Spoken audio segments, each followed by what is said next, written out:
Nobody talks about money the way they talk about other things that hurt.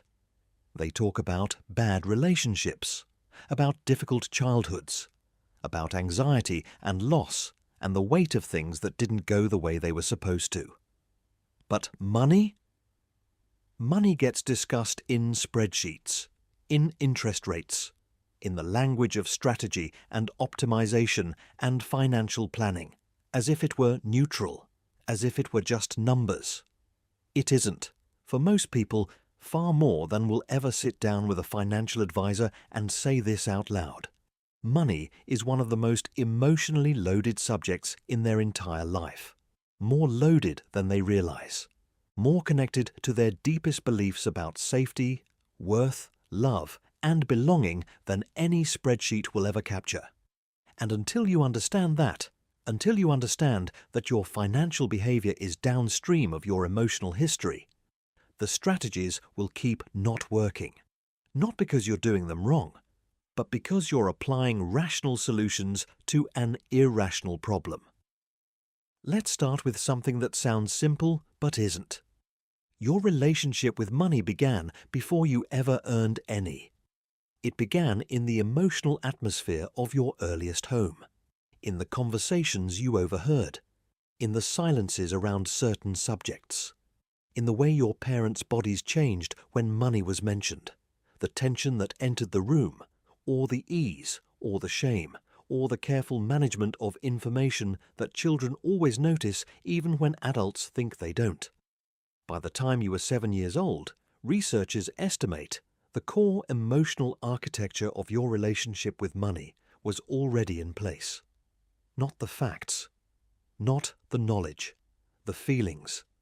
The feeling that money is something that disappears, or something that causes conflict, or something that people like us don't really have, or something that makes people into someone different, someone harder, someone less trustworthy, someone who forgot where they came from. These are not beliefs you chose. They were absorbed through years of observation, through the specific emotional texture of financial life in your household, through the unspoken curriculum of what money meant in the world you grew up in, and they are running your financial life right now, whether you know it or not. Here's where it gets specific, because the emotional beliefs about money don't stay abstract. They show up in behavior, in very particular, very recognizable patterns. The first pattern is financial avoidance. This is the person who doesn't open bank statements, who doesn't know their numbers, who keeps their financial life deliberately, carefully foggy.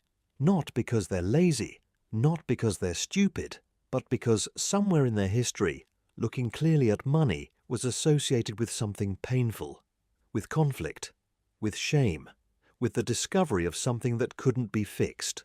So not looking became the strategy. Not looking kept the pain at bay. The problem is that not looking doesn't make the numbers better. It just means you can't see them getting worse.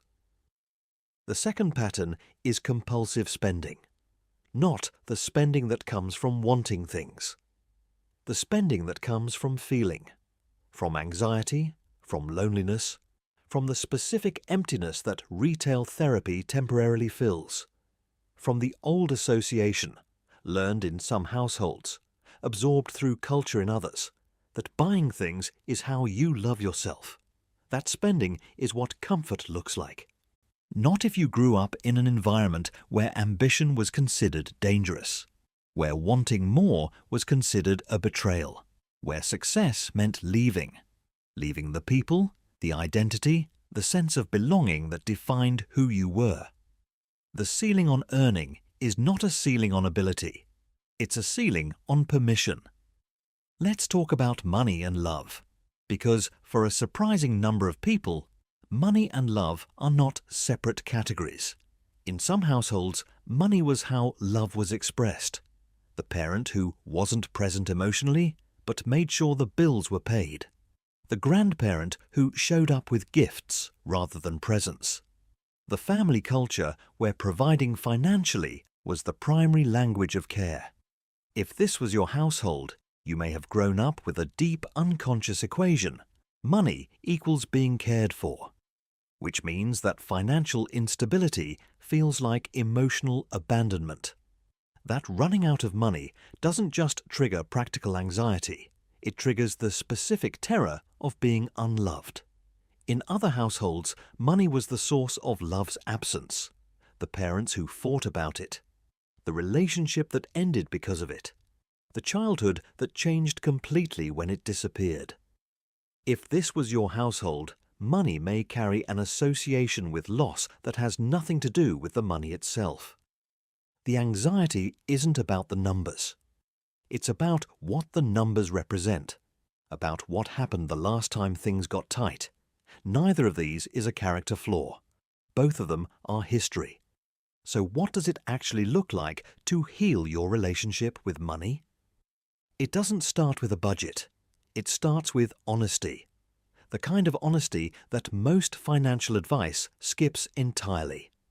The honesty of asking, what do I actually believe about money? Not what I know, what I believe, what I feel in my body when I think about having more, when I think about losing what I have, when I think about what kind of person I become if I start making real money. Those feelings are the data, and they point directly at the work that needs to happen before any strategy will stick. The second thing is separating the past from the present. Your parents' financial reality is not your financial reality. The emotional associations you formed in childhood were formed in a specific environment that no longer exists. The beliefs are real. The original circumstances that created them are gone.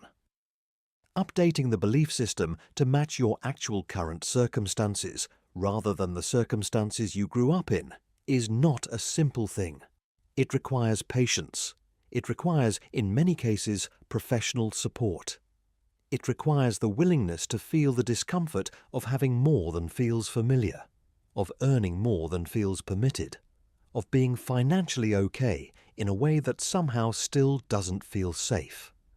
But it is possible, and it is the only work that actually moves the needle long term. Here's what I want to leave you with. Your relationship with money is not a reflection of your intelligence. It is not a measure of your discipline. It is a record of your history. And history, unlike intelligence, unlike discipline, unlike the market, is something you can actually examine, understand, and slowly, carefully, with a lot of patience for yourself, begin to rewrite. The numbers will follow. They always follow the psychology. If this names something you've been circling around, that's exactly where to start.